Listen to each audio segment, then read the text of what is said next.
It's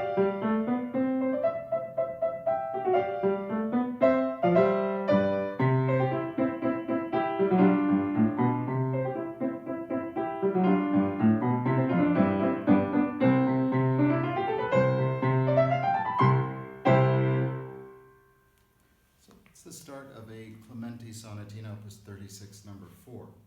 And it's a very charming piece, but I'm playing it for a particular reason. Our topic in this video is the 6/4 chord. We've been introduced to that before. We talked about the cadential 6/4 chord, but in fact there are 6 basic types of 6/4 chord use. So we have the cadential 6/4. We'll be introduced to some new 6/4 chord ideas: passing 6/4, the neighbor 6/4, pedal tone 6/4, chord-tone-associate 6/4, and finally the subdominant function 6/4 chord. So all 6 of those are things that we need to learn about or remind ourselves of. This particular piece is a nice one because it's difficult to find any short piece of music that uses all 6 forms of the 6/4 chord in one very brief period of time. But what we have here are actually 3 of those. And so the first thing that I'm going to be doing is taking us to the board and showing us what at least a few of these are. We're going to remind ourselves what the cadential 6/4 chord does for us. And this piece in particular is going to be very important, very helpful, because it's going to show us just how important the cadential 6/4 chord is. So even if that's a familiar concept, it'll be a little bit of a new application for us. And then also from here, what we'll learn about to start out with is the neighboring 6/4 chord and the pedal tone 6/4 chord. Of the remaining ones, passing 6/4 chord and chord-tone-associate 6/4 chords, those 2 I will take up in this video. I'm not going to try to overload you. I'm going to save the 6th one, the subdominant function 6/4 chord, for the next video. So what I've done here is what I usually like to do with these pieces: provide a harmonic reduction. Sometimes those harmonic reductions are easier to produce than in other circumstances. So, for example, with the Bach pieces, the prelude and the solfeggio that I did, you might remember the prelude was, and the solfeggio. Those things automatically translate themselves into simple chord realizations. And in fact, that's a great way to practice those kinds of pieces, just playing them as solid chords before arpeggiating them as the composers ask for them. The music that we're dealing with here isn't quite so straightforward. So I've made some choices along the way, and sometimes I'm doing things to indicate something in a little bit tighter space, and I indicate that with little brackets, but I won't get into those kinds of details now. What I want us to notice is that I have a chord sequence here. First thing to notice is that I've got 3 uses of 6/4 chords. These are highlighting the 3 types of 6/4 chord use that I wanted to talk about. Also, as part of this, you'll note that I have a secondary dominant that's being used here, as though I were going for a moment into the key of the dominant. Since this piece, the Sonatina, is in F major, the key of the dominant is C major, and you'll notice that I've created a bit of a break here. I haven't got continuous harmonic reduction for the whole score. What I'm doing is jumping to this area that's clearly in the key of C major. Now, one thing that I should tell you about this, the title is Sonatina, which basically means little sonata. We can use the term sonata in 2 fundamentally different ways. One is the idea of sonata as genre. So, for example, there are kinds of pieces that are called sonatas, like piano sonatas or violin sonatas. There are also things that are analogous to that that could be called sonatas but aren't, like string quartets, for example, or symphonies. What a lot of them had in common during the classical era was a first movement structure that came to be known as sonata form. So sonata as genre and sonata form are 2 very different things, although often the sonata as genre would have an opening movement that was in sonata form. Not always, probably the most famous piano sonata ever.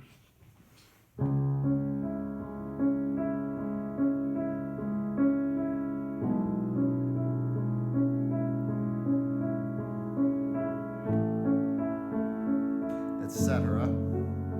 is a piece by Beethoven that saves its sonata as form until the very last movement. In fact, the first thing that Beethoven does is open that sonata with a piece. It's kind of an anti-sonata form movement. But we don't need to trouble ourselves with that here. What we do want to think about is just this idea of a work that has the idea of contrasting key areas. In a sense, it will have a first section that's kind of like a great big antecedent. So we might remember from our period structure, the period structure has an antecedent section followed by a consequent section. The antecedent is harmonically incomplete.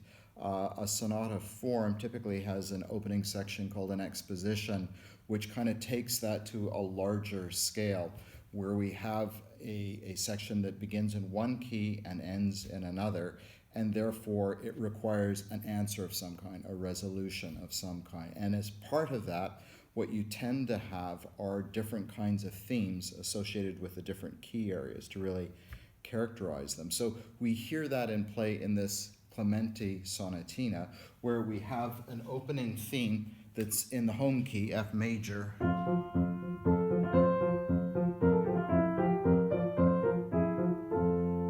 And after that, we have two more themes, one of which is kind of transitional, quite lyrical.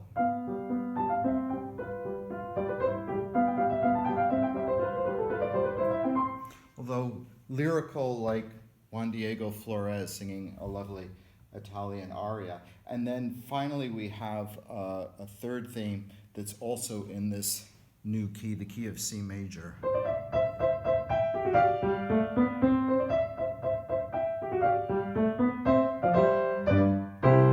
Okay, so those two themes that I've just played, which are in the key of C major, are over here. So what this line is indicating is a kind of jump cut that takes place in the music. Now you might remember that we had an idea of moving from one key area to another, the implication of a modulation in Schumann's From Foreign Lands and Peoples, and that was this area.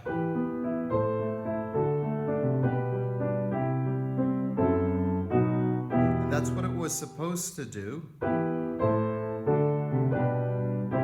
And at this point in the harmonization, I'd indicated in the original home key, that's a 7/2 diminished 7th chord, but it sounded like it was going into E minor. And therefore we had something that offered a kind of transitional harmony, what we call a pivot chord, something that could be read in two different key contexts, either a 7/2 diminished 7th in the home key of G major, or as 2/2 diminished 7th in the key of B minor, which is what we had seemed to be moving to.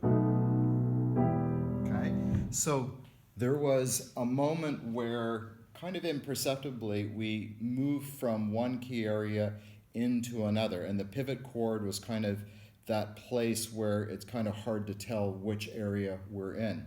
So it makes things a bit murky. That's not happening here. Clementi abruptly jumps from being in the key of F major. By the way, I've cut it off here. We go back to the original theme at that point, as we'll hear in a moment. He rounds things off in F major and then suddenly leaps to C major. So in that case, what I've done is showing all of this as being in the key of 5, the key of the dominant, and I'm doing my analysis there. Now the reason why I chose this particular example, aside from the fact that we get 3 types of 6/4 chord there, is that we have our friend the cadential 6/4 chord toward the very end. You might remember when I introduced this idea, I was pointing out that if you want to convince someone that you've gone into another key, if you can harmonize a prominent melodic descent of scale degree 3, 2, 1 in the new key, harmonize that especially with a cadential 6/4, you really will convince people that you've gotten there. And that is what I'm showing here. That is what is in Clementi's music. So we have an early version of it here.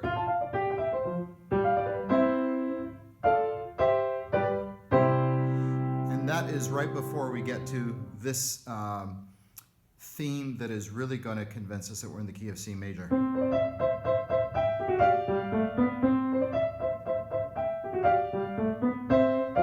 Cadential 6/4, and that's 5 chord to 1.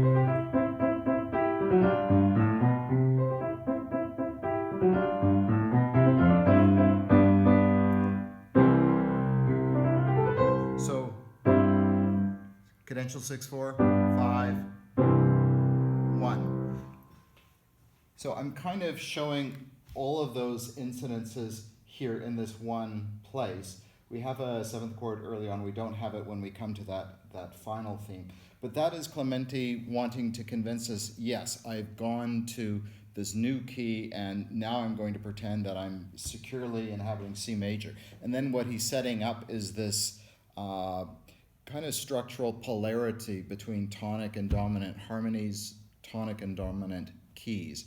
And ultimately what he's going to want to do is to convince us that we are in the key of F major for real. So this kind of thematic material later on will have to be brought into the home key. But we're not interested in that. We're interested in hearing how the cadential 6/4 chord, which we've already spent a lot of time on, can be used to really establish this new kind of key. It's very typical for sonata forms, for sonatinas, where you make this modulation to a new key and you really want to convince people that you're there. However, when we first jumped into this, what we had is a lovely theme that went straight to the dominant of the dominant 7th of the dominant. And that was this theme.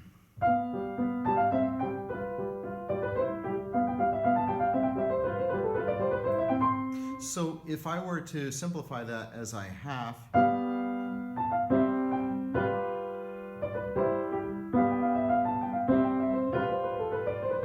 you could imagine that if I wanted to do a full analysis, I could show all the neighbor tones and things like that that are being used, chord-tone-associates, to infill this progression. But what I want us to see here is that there is a framework for this, which is the dominant 7th of the key of the dominant. So it's a G7 chord, and it's like we are passing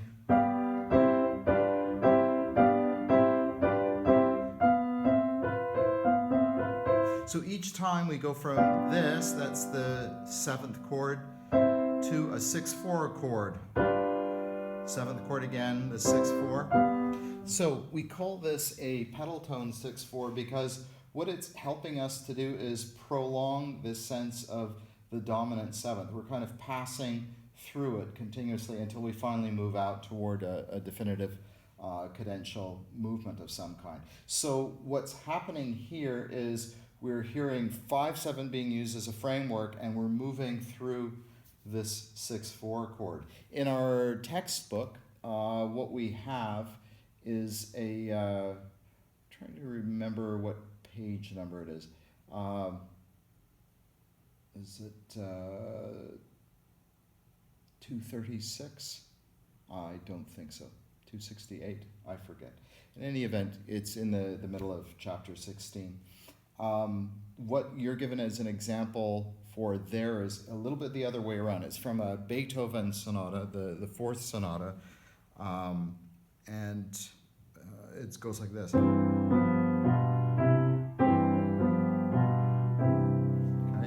In that case, what's being shown is the 6/4 being used as the framework, and then we keep passing through the 5/7 inside of that. But what we're noticing is what we would expect with a 6/4 chord. Remember, because we talked about this before, if I'm dealing with chords in second inversion, normally what's happening is I'm doubling the 5th of that chord. So conveniently, if I have a 5/7 chord in place, the 6/4 is something that I can move through, and it fits in perfectly as though I were, doubling the root 4 dominant harmony. So it fits in like hand in glove. So that's a characteristic way to use another 6/4 chord type. That's the pedal 6/4. The third type that we have in this piece is something that's connected with the opening theme, which I'll remind us of again.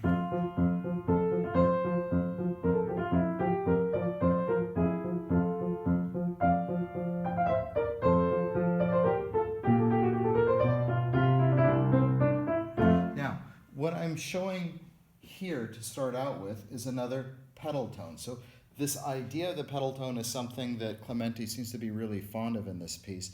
I have to say, whenever I've heard it, to me it has the character of a hornpipe dance somehow, popping away on a pedal tone. And to emphasize that, one thing that he does is he has a 7/2 diminished 7th chord that's emerging almost like a whole collection of neighbors, upper and lower neighbors, to tonic harmony, which is this. Okay,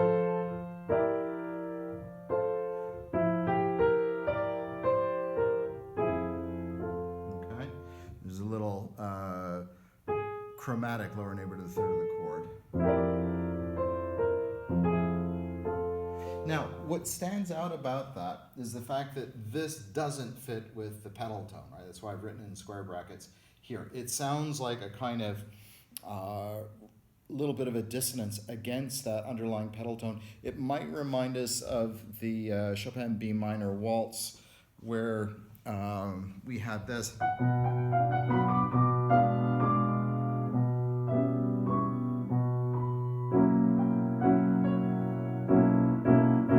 Remember when we were first introducing ourselves to the idea of period structure, one of the clever things that Chopin was doing there is, rather than moving down to a dominant 7th en route position, he was going to save that for the consequent later on. But we heard this kind of harmonic fuzziness where he had a 5/7 chord juxtaposed on top of a tonic pedal. We have something similar happening right there, pedal tone idea and a dominant function chord that's dissonant to it. However, in the same area of the Chopin waltz,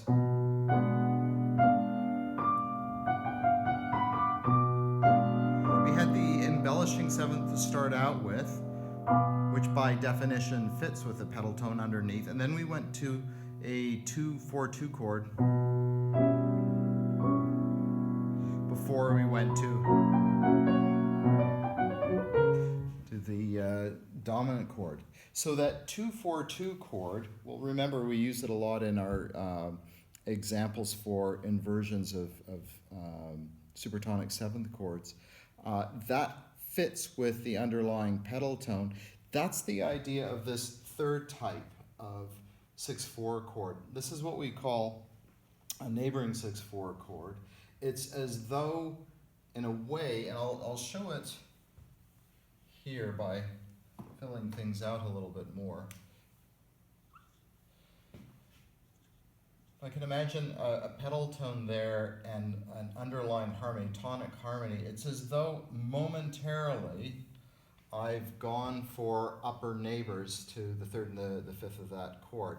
And again, because I am working with a 6/4 chord, I'm getting my 5th doubled automatically if I just hang on to it there. So the neighboring 6/4 chord is almost like a harmonization of non-chord tones. And that's why in some of the examples in the textbook, the first thing that you see are examples where these kinds of notes are put in a metrically weak position, and so they're being analyzed as upper neighbors, double upper neighbors, or double lower neighbors.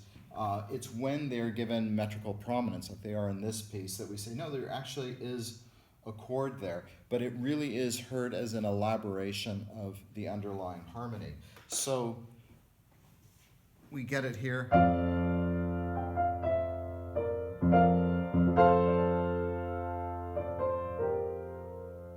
And I can hear the final resolution of it. So I'm not doing something like,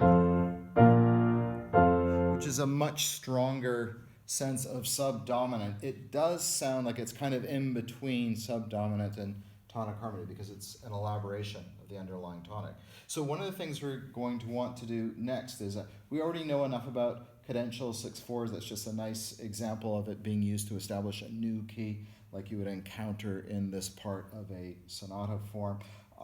The idea of the pedal tone 6/4 chord, I think, comes through clearly enough there. But there are some varieties of this. So the first set of basic examples that I want us to look at are for the neighboring 6/4 chord, and then after that we'll move on to the other types, the passing 6/4 chord, the chord-tone-associate 6/4 chord, okay?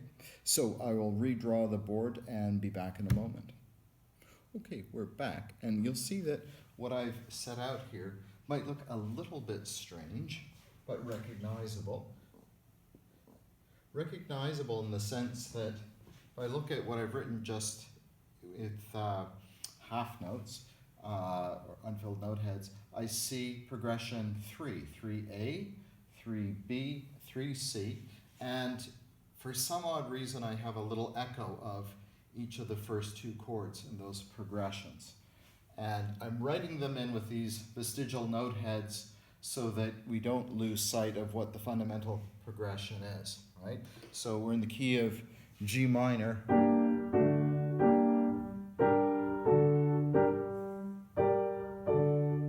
And all you see me writing is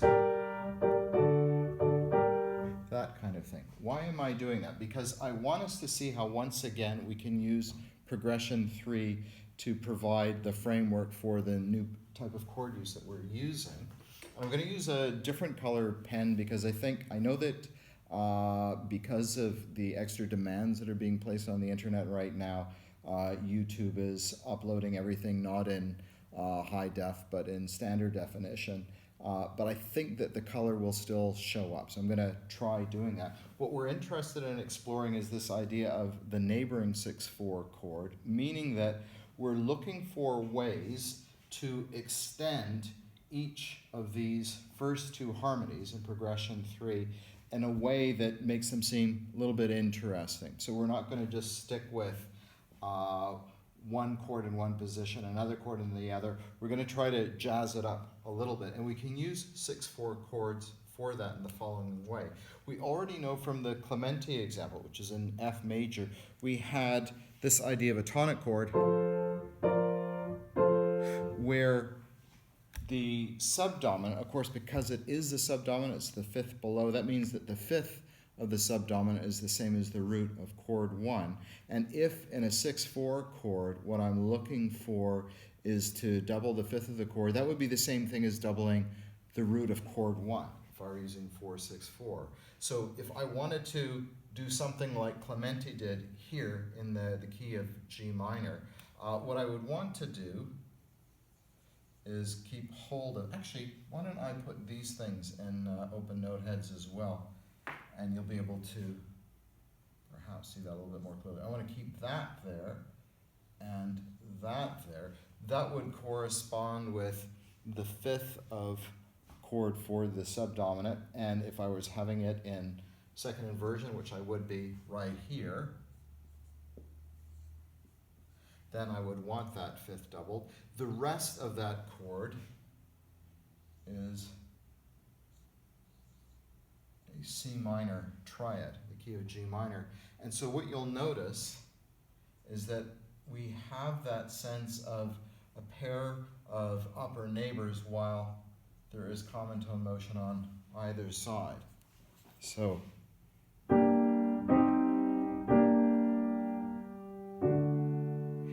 wondering if there's some way I could do something similar with dominant harmony.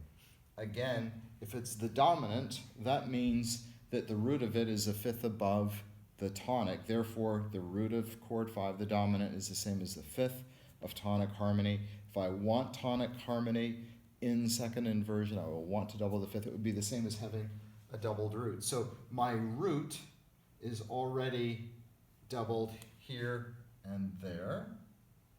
And if I wanted to put in a tonic 6/4, that's the first thing I would want to grab onto. And again, I'm going to be looking for that double upper neighbor motion. Actually, just like I had the last time. And so, once again, we can see that double common tone and then that double upper neighbor motion. So the original progression is simply, and then if I want to make it a little bit more interesting,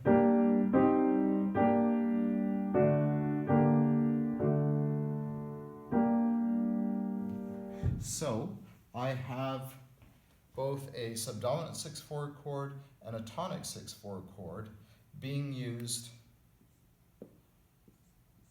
in different contexts. We can use subdominant 6/4 chord as a kind of harmonic elaboration of tonic harmony, and the tonic 6/4 chord as a harmonic elaboration of dominant harmony. What makes it a 6/4 neighboring chord is that it must start from the framing harmony and end on it, so it will be heard as a neighbor to this underlying structure. So in a sense, if I were analyzing this in functional terms, this is the larger context that I'm working with, okay? But you can see it's 1, 5, 1, progression 3A. Over here, I would do the same kind of thing. 4, 6, 4. Again, I want to double up on that. I want the double upper neighbor, if you will. Automatically, I get that C minor triad. And then over here, I want the tonic 6/4. Again, I want to double up the fifth of chord 1, same as the root of chord 5, double upper neighbor. And again, I have the tonic harmony being formed. So in this case, if I were to play this one, the original progression is 3B. And now if I do these elaborations,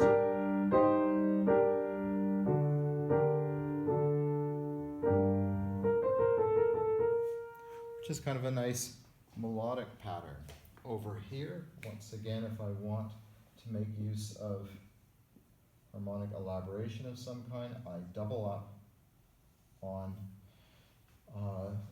the fifth of subdominant harmony, which is the same as the root of chord 1. I have a double upper neighbor motion. Same thing over here. Double up on the fifth of tonic harmony. Of course, I'm coming back to this in these cases. I should remind us of that over here as well, so we get the idea of that neighbor being in place. And then once again, I want the double upper neighbor. So I can like feel it in my mind, the way these things ought to move, and I'll play this progression for you as well. So our familiar progression 3C.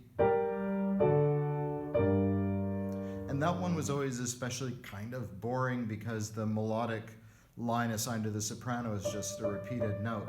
Now, with the use of these neighboring 6/4 chords, it becomes much more interesting.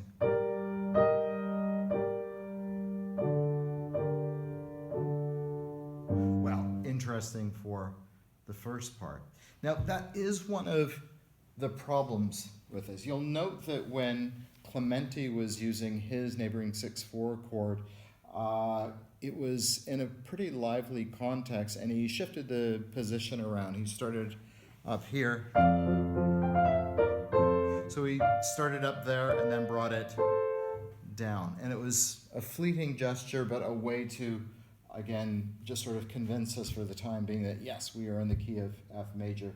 That's what's really important. But there's got to be some way in which you can extend a harmony if you like, but make it a little bit less static. So that's why we start out with the neighboring 6/4 chord. The next thing we want to get to is the passing 6/4 chord, because there's another way in which you can use 6/4 chords to prolong a harmony, but make it a little bit more interesting. In particular, what we're going to do is return to the idea of the use of chords in first inversion, and what we're going to discover is that you can actually have a 6/4 chord emerge as a kind of passing motion within the context of moving from 1 to 1/6 or 4 to 4/6. So we'll look at that next.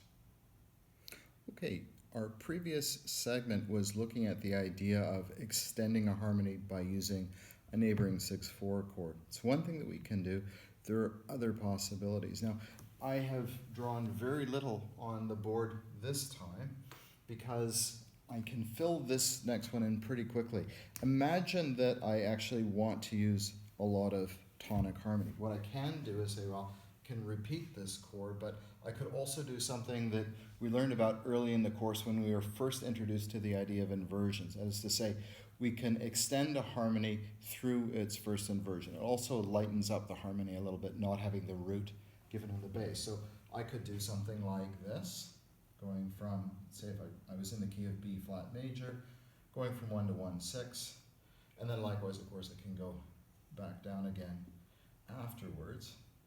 So this is something familiar to us. The easiest way to come up with this kind of extension or prolongation of a chord, if I'm going to that chord in its first inversion, is there some other part, is there some other voice where I can have a voice exchange? So if I'm going from the root to the third in the bass, is there some other part that's going from the third that could conceivably go to the bass, to the root?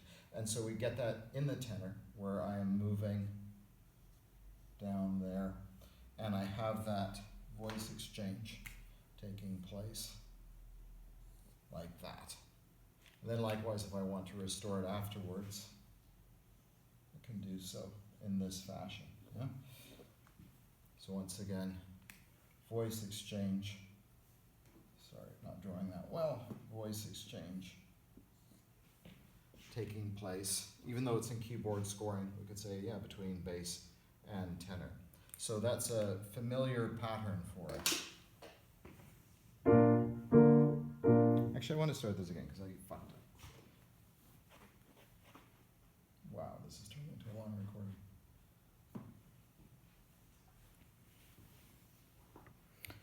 Last one.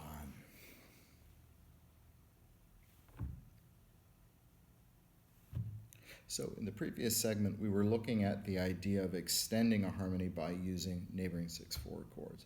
Now, what we can do in this case is take that a step further by moving things around a little bit more. We might remember from earlier in the course that if we wanted to extend a harmony, rather than holding it in place like we did for the neighboring 6/4 chords, we can have something that moves from root position to first inversion as an extension of that harmony in root position, and it also kind of lightens up the chord a little bit. If you don't have the root given in the bass, it gives that harmony a little bit of lightness on its feet and can move somewhere else. So I could take, for example, the key of B flat major, tonic harmony, I could lighten it up by moving to 1/6.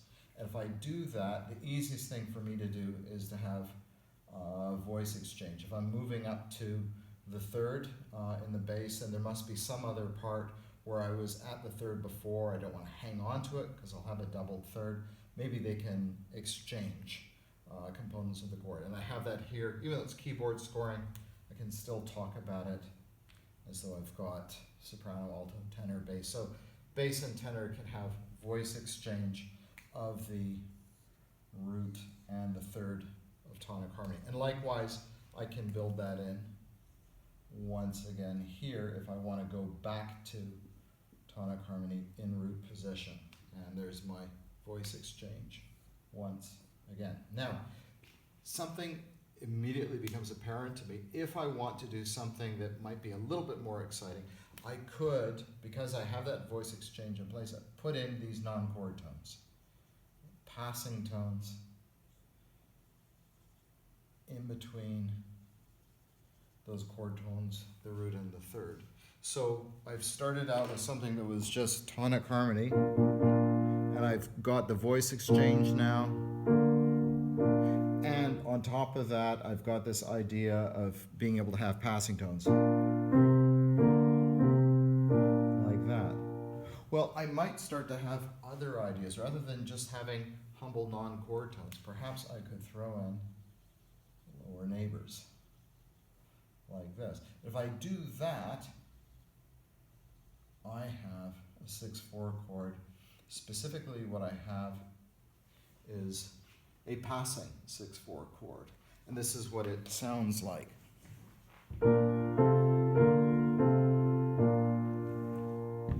And remember, the general idea is to prolong tonic harmony, to prolong it by using the first inversion as an extension of tonic harmony, then going back again, and then almost organically, out of passing motion within the voice exchange, this passing 6/4 chord emerges. So that's something that I can do with any of these positions. My typical A, B, C versions, I go from 1 to 1/6. First inversion is extension of the preceding harmony and back again. Then I might want to keep things the same, but I have that doubled third. I know right away, I have to get rid of this thing. I can set up voice exchange. In this case, it would be between soprano and the bass and back again. All right, so we're keeping track of that. There's the voice exchange. Back again. Also, passing tones between those voices that are participating in the voice exchange. Grab hold of whatever common tone I can. Automatically, that's giving me that doubled fifth that I want for a 6/4 chord. And of course, I need the lower neighbors tucked in there, and then I get the complete passing 6/4 chord underneath. So my original is just this. Voice exchange to 1/6 to 1, and then the passing 6/4.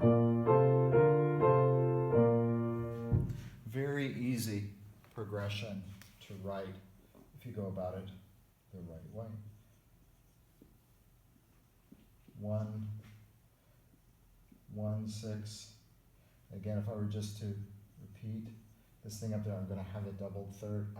Where's the problem? It's the alto voice. So that's the one where I want to have a voice exchange. Tuck that in there. Come back again to where I started out. Keeping track of the voice exchange. I know it's between bass and alto.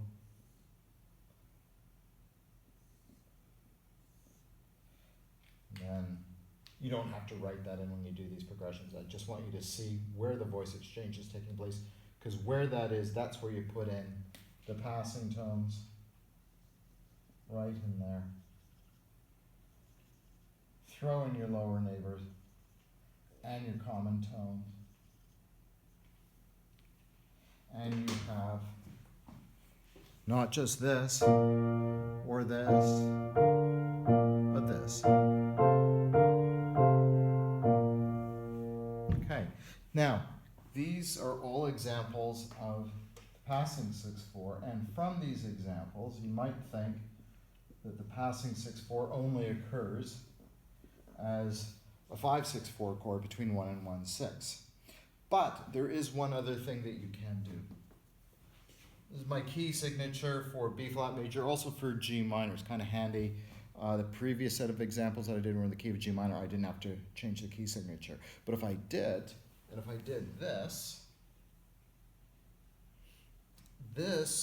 without changing anything else, would turn it into the key of F major. And the only thing that would change is the analysis that I provide for this.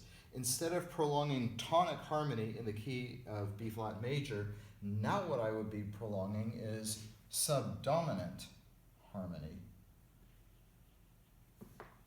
in the key of F major.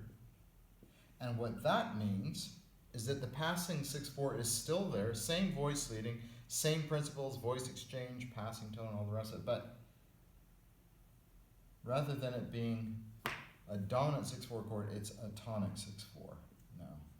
And the voice leading is identical. Nothing changes. So it's the same idea of me wanting to prolong a particular chord, in this case subdominant harmony. I'm prolonging it through its first inversion, and because of the voice exchange that's set up in the background, what I have is the possibility for a passing 6/4 where that's constituted by a tonic 6/4 chord. Okay? So these are initially given as separate examples in our textbook, and I'm just pointing out that the voice leading that you've been shown for the key of B flat major, passing 6/4 for prolonging tonic harmony, all you have to do is change that key signature and the analysis to come up with the second use of the passing 6/4.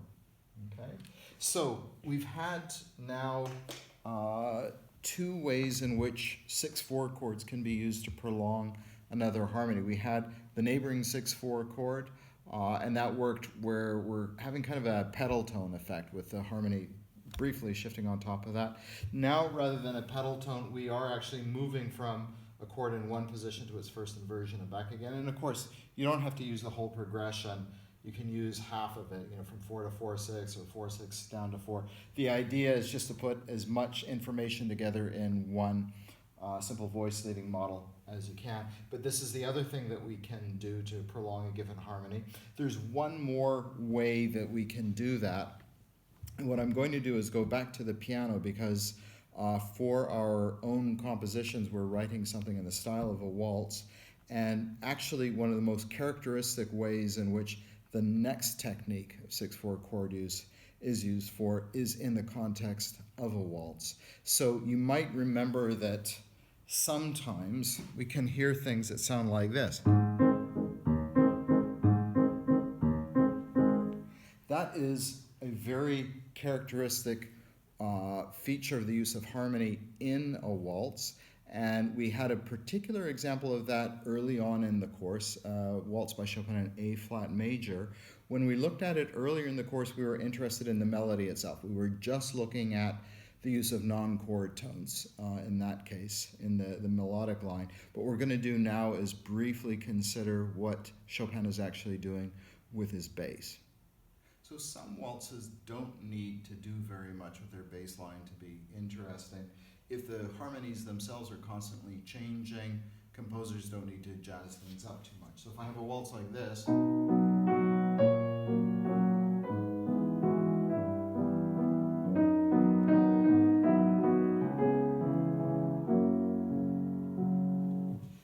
the harmony is changing basically every measure. I don't need to get any fancier with the bass line than I am already. But if I'm writing a piece and I want to maintain a particular harmony for some period of time, that could be a bit of a problem.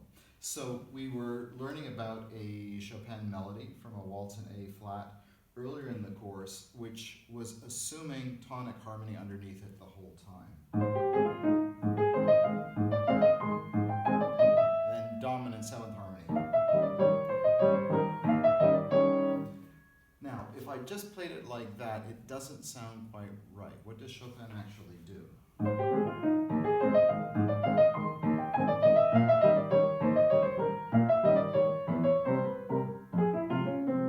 What Chopin is doing is using what we call a chord-tone-associate 6/4 chord, or a CTA 6/4. Rather than just doing this, repeating that all the time, he's hopping down to the 5th of the chord, so he creates a little bit of a larger metrical structure. It isn't just bar by bar by bar, but we have a sense of 2-bar units. 1, 2, 3, 1, 2, 3, 1, 2, 3, 1, 2, 3. It doesn't really sound like I'm going to tonic harmony in a 6/4 position. It sounds like a chord tone, but it's not really a fully functional one. So we call that a chord-tone-associate, and it's what gives it a nice lilt. That can also be applied in a kind of reverse fashion to the dominant 7th harmony, where I might not be starting with the root first and following that with a chord-tone-associate, but the other way around. So I would also consider that a chord-tone-associate 6/4 chord. But the difference with that is we do have a 7th chord. So that would be the literal 6/4, but it's the same idea.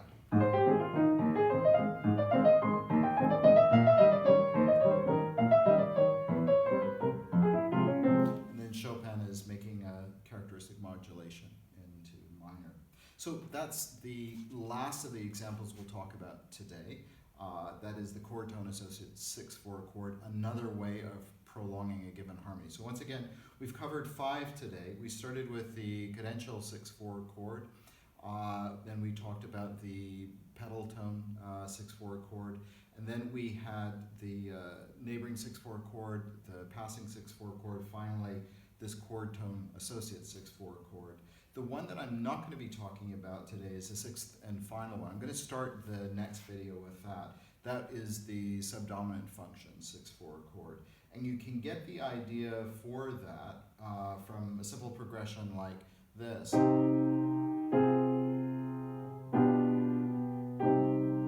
So what I've done is gone from tonic harmony to a subdominant harmony that is not in root position. I didn't do something like that. I just made a slight shift down to my 5/6/5 chord. And what I want to do is use a particularly compelling example of that to start the next video, because that's also going to get us looking finally at the leading tone seventh and leading tone triad chords. I'm going to wrap them all together for the final video, and we'll start that next video then with a lovely example of the subdominant function 6/4 chord.